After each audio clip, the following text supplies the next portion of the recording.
TNPSC 2026. So இந்த கடந்த வருஷங்கள்லேருந்து நிறைய வருஷத்தில் டிஎன்பிஎஸ்சி ப்ரிப்பேர் பண்ணிக்கிட்டு இருக்கிற எல்லாருக்கும் வந்து முதல்ல ஒரு ஆல் த பெஸ்ட். அது மாதிரி நிறைய பேர் சக்ஸஸ் ஆகியிருக்காங்க. இப்போ இன்னமும் நிறைய பேர் வந்து ரன்னர்ஸாக தொடர்ந்துக்கிட்டு இருக்காங்க. அவங்களுக்குமான ஒரு சின்ன வீடியோ தான் இது. ஸோ இந்த கடந்த காலகட்டத்தில், அதாவது 2006லேருந்து 2026 வரைக்குமே இத்தனை வருடங்களில் TNPSC group 1, group 2, group 2A, group 4 இந்த போட்டித் தேர்வுகள் நடக்கிறதுக்குள்ள பார்த்தீங்கன்னா, கடந்த 2000 தொடக்கத்தில் இதுக்கான அவேர்னஸ் பெருசாக இல்லை. அதுக்கப்புறம் பார்த்திங்கன்னா ஒரு 2000 இதுக்கான பாஸ் பண்ணுறதுக்கான பர்சன்டேஜ் மார்க் அப்படின்னு பார்த்திங்கன்னா 60லேருந்து 65% மார்க்கே போதுமானதாக இருந்துச்சு. ஆனால் 2026 பார்த்திங்கன்னா இப்போ 80லேருந்து 85% மேலே இல்லை 90% மேலே கூட நம்ம இதுக்கான மார்க் எடுக்கணும். கட் ஆஃப் ஏன் இவ்வளோ ஹைக்கில் ஏறுறதுக்கான காரணம் அப்படின்னு பார்த்திங்கன்னா, ஸ்டாட்டிஸ்டிக்ஸில் எடுத்து பார்த்திங்கன்னா குரூப் 1க்கெல்லாம் 2006-10 பார்த்திங்கன்னா எழுதுகிற மொத்த மார்க்கில் 110, 125 இருந்தால் போதுமானது. 2016 135லேருந்து 150 மார்க் இருந்தால் போதுமானதுன்னு இருந்துச்சு. ஆனால் 2026 இந்த வாட்டியெல்லாம் எதிர்பார்க்குற மார்க் என்னென்னா 145, 160, 170 கூட எதிர்பார்க்கப்படுகிறது. ஸோ இது குரூப் 1க்கு. குரூப் 2, குரூப் 2Aக்கெல்லாம் பார்த்தீங்கன்னா 2006, 2011 130 மார்க், 145 மார்க் எடுத்திருந்தாலே போதுமான மார்க்காகவே இருந்துச்சு. 2016, 21 பார்த்தீங்கன்னா 150லேருந்து 165 மார்க்கு வந்து இருந்துச்சு. இப்போ பார்த்தீங்கன்னா இந்த வருஷத்தில் நம்ம எதிர்பார்க்க வேண்டிய மார்க் 160லேருந்து 175 mark group 2, group 2A, group எக்ஸாமுக்கு எல்லாமே. குரூப் 4 பார்த்தீங்கன்னா இது ஒரு படி மேலே. எப்படின்னா 2006 150, 165 மார்க் எடுத்தால் தான் வந்து அந்த ஒரே எக்ஸாமில் உள்ளே வர்றவங்க, எக்ஸாம் கிளியர் பண்ணிட்டு வர்றவங்க. 2016, 21 175, 185 இருந்துச்சு. அதனால தான் குரூப் 4 எக்ஸாம் ரிசல்ட் வரும்போதெல்லாம் பார்த்திங்கன்னா உங்களுக்கு தெரியும். 2026 180லேருந்து 190 மார்க் எடுத்தால் தான் இதோட நிலைமைகள் மாறுது. ஸோ இது வந்து நமக்கு வந்து முழுக்க தேர்வுக்கான அறிவுசார் விஷயங்கள் எல்லாமே இப்போ மாற்றமாயிட்டு. ஒரு எக்ஸாமுக்கான விஷயத்தை நீங்கள் எடுக்கும்போதே பார்த்தீங்கன்னா நிறைய விஷயங்கள் இதில் மாறி இருக்கும். குரூப் 4 பார்த்தீங்கன்னா 2014 இந்த காலகட்டத்திலலாம் ஒரு 10 லட்சம் பேர் அப்ளை பண்ணுறாங்கன்னா, இப்போ 2024 20 லட்சம் பேர் அப்ளை பண்ணுறாங்க. ஸோ அதனால் இளநிலை உதவியாளர் பணிக்கு வந்து 160லேருந்து 185 வரைக்கும் இப்போ கட் ஆஃப் வந்திருக்கு. காரணம் அப்போ வந்து நீங்கள் எழுதுகிற கொஷினில் ஒரு 10 மார்க் தான் தப்பாக இருக்கலாம். 10 மார்க் 15 மார்க் தான், பாக்கி எல்லாமே நீங்கள் ரைட்டாக இருக்கணுங்கிற மாதிரி கணக்கு உண்டு. அதே மாதிரி வினாத்தாளில் நிறைய மாற்றங்கள். முன்னாடிலாம் வந்து ஒரு கொஷின் கேட்குறாங்கன்னா அது டைரெக்டான கொஷின்ஸ் அப்படியே இருக்கும். 2006, 10, 12 காலகட்டத்திலலாம், அதாவது ஒரு கொஷின் கேட்குறாங்கன்னா இதை தோற்றுவித்தவர் யார் அப்படின்னு இது எக்ஸாம்பிளும் நான் சொல்லிடுறேன். அது தோற்றுவித்தது யார் அப்படிங்கிறது தான் கேள்வியாக இருக்கும். அதுக்கு நீங்கள் கரெக்டான மார்க் கொடுத்தீங்கன்னா போயிடும். ஆனால் இப்போ நேரடியான தகவல்கள் எதுவுமே இருக்காது. கூற்று வகை, அதாவது ஸ்டேட்மெண்ட் லெவலில் ஸ்டேட்மெண்ட் நம்பர் 1, ஸ்டேட்மெண்ட் நம்பர் 2, இதில் 2 கூற்றும் சரி தவறு, 2 கூற்றும் சரி, 2 கூற்றில் வந்து கூற்று 1 சரி, கூற்று 2 தவறுன்னு இந்த மாதிரியான முழுமையாக படித்து ஏன் எப்படிங்கிறத புரிஞ்சுக்கிறது மாதிரியான ஒரு விஷயம் இருக்கும். அதே மாதிரி மொத்தமாக இருக்கிற சிலபஸில் யூனிட் நம்பர் 8, 9 இது வந்து எல்லா சிலபஸ்லேயும் நீங்கள் செக் பண்ணி பார்த்தீங்கன்னா கிட்டத்தட்ட யூனிட் 8, 9 மட்டும் 40லேருந்து 50 கொஷின்ஸ் வரும். இது 10ஆம் வகுப்பு, 11ஆம் வகுப்பு, 12ஆம் வகுப்பில் இருக்கிற பாட புத்தகத்திலேருந்து, மெயினாக சயின்ஸ்லேருந்து, அதுலேருந்து எத்திக்ஸ் புத்தகத்துலேருந்து, இந்த மாதிரில முதன்மை பாடத்துக்கு ஆதாரமாக கேட்க ஆரம்பிச்சிடுறாங்க. அது மாதிரி மேத்தமெட்டிக்ஸ் இப்போனே இல்லை, அப்போலேருந்தே மேத்தமெட்டிக்ஸ் வந்து ஒரு பெரிய விஷயம். 25 கொஷின்ஸ் வந்து அப்போலேருந்து இப்போ வரைக்கும் ஷுவராக எல்லாருமே கேட்டுட்ருக்காங்க. 25 கொஷினில் 23 மார்க் எடுத்தவங்கலாம் கட் ஆஃப், அதாவது ரேங்க் லிஸ்ட்டில் வந்துடுறாங்க. அப்போ மேத்ஸ் வந்து இதில் ஒரு பிளேட் வைட்டல் ரோல். அப்புறம் நம்ம ஜெயிக்கிறதுக்கான வியூகம் அப்படின்னு பார்த்திங்கன்னா நிலை 1, அதாவது அடிப்படை 11லேருந்து 3 மாதம் வரைக்கும் பார்த்திங்கன்னா உங்களுக்கோட ஒரே ஒர்க்கே ஸ்டேட் லெவல் புக்கு, சமச்சீர் புக்கு எல்லாமே 6வதுலேருந்து 10வது வரைக்குமான புத்தகங்கள் எல்லாமே நம்ம பள்ளி பாட புத்தகங்களை மட்டும்தான் படிக்கணும். பொதுத்தமிழுக்கு வந்து 100க்கு 95 மதிப்பெண் நீங்கள் எடுக்கிறது கட்டாயம். இது டிஎன்பிஎஸ்சியில் வந்து பேசிக் விஷயம். அப்புறம் இப்போ இருக்கிற காலகட்டத்துக்கே சொல்கிறேன் எல்லாத்தையும். அது ஒரு ஸ்டேஜ் நம்பர் 2 பார்த்திங்கன்னா அடுத்தது 1லேருந்து 3 மாதத்தில் 6வதுலேருந்து 10வது வரைக்கும் புக்கு படிச்சிட்டிங்கன்னா அடுத்த 11லேருந்து 12வது வரைக்கும் இந்த புத்தகம் அடுத்த ஸ்டேஜ் நம்பர் 2ல் இதில் 4லேருந்து 6 மாதத்துக்கு என்ன பண்ணணுன்னா 11ஆம் வகுப்பு 12ஆம் வகுப்பு புத்தகங்களை தரமான குறிப்புகள், அதாவது நோட்ஸ் எல்லாம் எடுத்து அதை வந்து தமிழக அரசு திட்டங்களை வந்து ரொம்ப அதிகமாக பார்க்கணும். கடந்த ஒரு 2 வருடம் 3 வருடத்தில் பார்த்திங்கன்னா தமிழக அரசின் திட்டங்கள், மத்திய அரசின் திட்டங்கள்னு சொல்லிட்டு என்னென்ன திட்டங்கள் இம்ப்ளிமெண்ட் பண்ணியிருக்காங்க, எவ்வளோ இதுக்கு இம்ப்ளிமெண்ட் பண்ணியிருக்காங்கிறத பார்க்கணும். இது எல்லா தரப்பு ஜென்ரல் நாலேஜ் கொஷின்ஸ்க்கும் இது வந்துடும். அதுக்கப்புறம் பார்த்திங்கன்னா கடைசி 2 மாதங்கள் பார்த்திங்கன்னா ஒரு 20 கொஷின்ஸை வந்து ரெகுலராக டெய்லியும் நீங்கள் அதை வந்து ஒரு 20 கொஷின்ஸை எவ்வளோ ஷார்ட் அண்ட் டைமில் நீங்கள் அதை வந்து டைம் மேனேஜ்மெண்ட் பார்க்குறீங்க அப்படிங்கிறத நீங்கள் அதை குயிக்காக செஞ்சு பார்க்கணும். மேக்ஸிமம் ஓஎம்ஆர்லேயே நீங்கள் பிளான் பண்ணி வச்சுருந்தீங்கன்னா அந்த கொஷினை நீங்களே திருத்தத்துக்கான வேலைகள் இருக்கணும். இது மட்டும் இல்லாமல்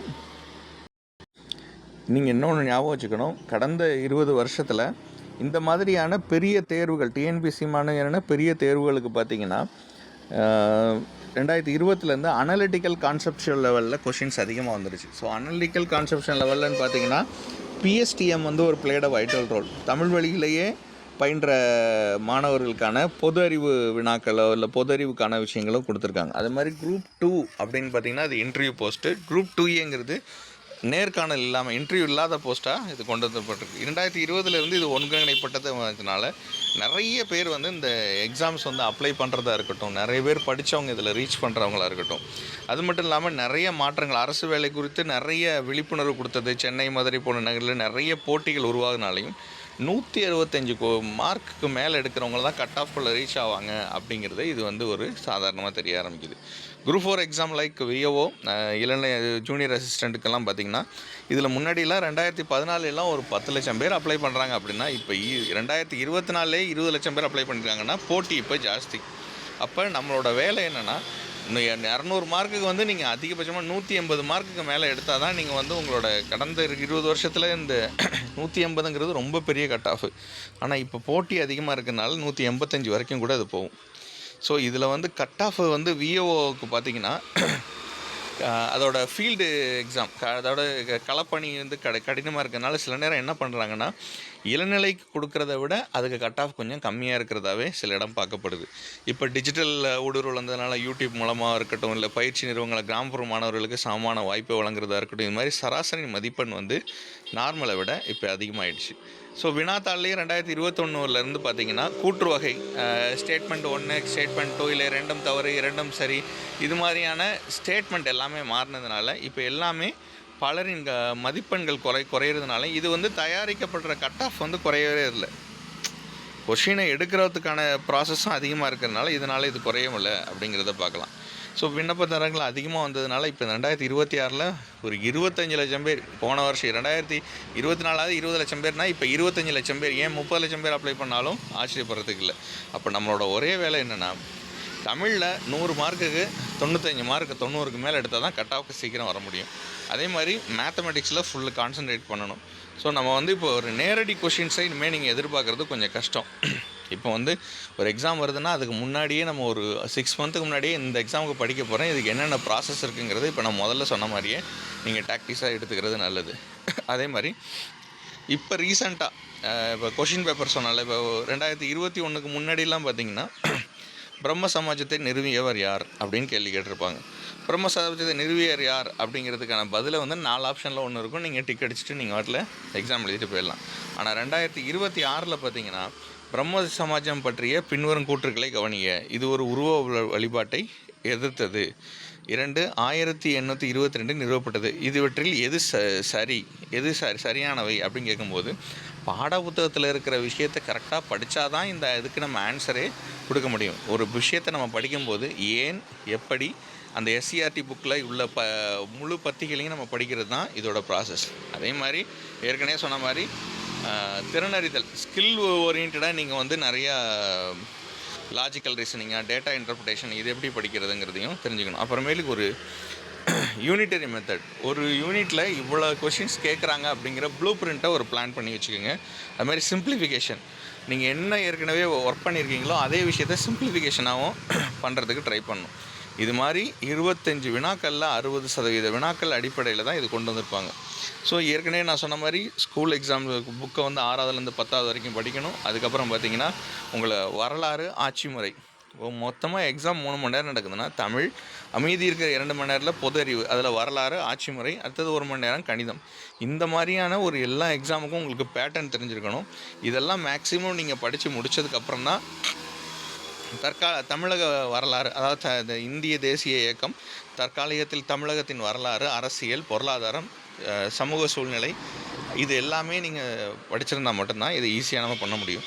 அதனால் எல்லாத்துக்கும் நீங்கள் வந்து ஓஎம்ஆர் ஷீட்டோட பிரதியை எடுத்து அதில் நீங்கள் ஒரு தடவை ஃபுல் எக்ஸாமையும் 3 மணி நேரத்துக்குள்ளே எப்படி எழுத முடியும்னு ஒரு பேட்டர்ன் எடுத்து அதை நீங்களே திருத்துறது தான் சிறந்தது. அதே மாதிரி ஒரு கணித வினாவுக்கு பார்த்திங்கன்னா அதிகபட்சம் 1 நிமிஷம் 30 செகண்ட், அதாவது 90 வினாடிகளுக்கு மேலே அது தேவைப்பட்டுச்சுன்னா அதை விட்டுட்டு நீங்கள் அடுத்த கொஷினுக்கு போகிறது பெட்டர். ஏன்னா அங்கே இருக்கிற இப்போ எக்ஸாம் பொறுத்தளவு பார்த்திங்கன்னா உங்களுக்கு இந்த கொஷினுக்கு ஆன்சர் தெரியுங்கிறத விட இந்த கொஷினுக்கு ஆன்சரை கண்டுபிடிக்கிறது உங்களுக்கு டைம் இருந்துச்சுன்னா, ஒரு 3 மணி நேரம் எக்ஸாமை 4.5 மணி நேரம் 5 மணி நேரம் எக்ஸாம் வச்சா கூட நீங்கள் இதுக்கு எல்லாத்தையும் கண்டுபிடிச்சி நீங்கள் கரெக்டாக எழுதிடுவீங்க. ஆனால் அந்த 3 மணி நேரத்தில் நீங்கள் டாக்டிக்ஸ் கொடுக்குறது தான் இதுக்கான முக்கியமான விஷயம். அதனால் மேத்தமெட்டிக்ஸ் எக்ஸாம் எழுதும்போது ஒரு கொஷினுக்கு வந்து 90 நிமிடங்களுக்கு மேலே தேவைப்பட்டுச்சுன்னா அப்போயே நீங்கள் அதை வந்து அந்த வினாவை விட்டுட்டு நீங்கள் அடுத்த கொஷினுக்கு போயிடலாம். ஏன்னா நம்ம இவ்வளோ டைம் எடுத்துக்கினா அடுத்த கொஷினுக்கு நம்ம எடுக்கிறதுக்கு வந்து இன்னும் நமக்கு டைம் எடுக்கும். அதே மாதிரி எலிமினேஷன் மெத்தட், நீங்கள் இப்போ 4 கொஷின் ஆன்சர் இருக்குது, நிச்சயமாக வந்து எல்லோரும் கண்டுபிடிச்சிருவீங்க இந்த ஆன்சருக்கு இந்த 2 கொஷின் இல்லை அப்படிங்கிறது. மீதி இருக்கிற 2 கொஷினில் அதுவாங்கிற ஒரு டவுட் வரும். இப்போ நீங்கள் படித்த விஷயத்தை வச்சு ஒரு விஷயத்தை நீங்கள் ஒரு 4 ஆப்ஷனில் இப்போ ஏபிசிடின்னு இருக்குன்னா அதில் சியும் டியும் இல்லை அப்படின்னா ஏபியில் வந்து நீங்கள் படித்த விஷயத்தை வச்சு ஏ இல்லை அப்படின்னு கண்டுபிடிச்சிட்டிங்கன்னா அப்போ ஆன்சர் பி தான். இது மாதிரியும் நீங்கள் உங்களோட விருப்பத்தில் எடுத்துடலாம். அது மாதிரி இப்போ தமிழை நீங்கள் வந்து தேர்ந்தெடுக்கலைனாலும் பரவாயில்ல, இலக்கண பகுதியை முழுமையாக படிக்கணும். இனி வரும் காலகட்டத்தில் நம்ம சேனல்லையும் அது மாதிரியான விஷயங்களை நம்ம நிறையா கொடுப்போம். அது மாதிரி குரூப் 4க்கு வந்து நேர்காணல் இதெல்லாம் கிடையாது, மெயின் எக்ஸாமும் கிடையாது. ஸோ டிசம்பர் 20, 2026 அன்றைக்கி அடுத்த 30 வருஷத்தை தீர்மானிக்கிறதுக்கான ஒரே நாள் அது அப்படிங்கிறதுனால இப்போயே எக்ஸாமுக்கு தயாராங்க. உங்களுக்கு இது கடினமாக இருந்தாலும் சரி, பாடம் வந்து ஆட்சி முறை, தமிழ் இலக்கியம், இதில் ஏதாவது ஒன்று வந்து உங்களுக்கு ஏற்ற மாதிரி நீங்கள் படித்து வச்சுக்கிறது பெட்டர். ஸோ கடைசியாக டிஎன்பிஎஸ்சி 2026க்கான ஒரே டார்கெட் என்னென்னா, இப்போ நடந்துகிட்டு இருக்கிறது April month, June, July, August, September, October, November, December. So இன்னும் வந்து நல்லா நமக்கு டைம் இருக்குது. இந்த டயத்தை சரியாக யூட்டிலைஸ் பண்ணிக்கோங்க. இன்னும் நிறையா டாக்டிக்ஸையும் நம்ம சேனலில் அடிக்கடி போஸ்ட் பண்ணுறோம். இது மட்டும் இல்லாமல் நீங்கள் உங்களோட எல்லா ப்ரிப்பரேஷனும் சக்ஸஸை நோக்கி லீட் பண்ணணுங்கிறத ஆல் தி வெரி பெஸ்ட் அப்படின்னு சிஎஸ்பி எஜுகேஷன் கப் மூலமாக சொல்கிறோம். தேங்க்யூ.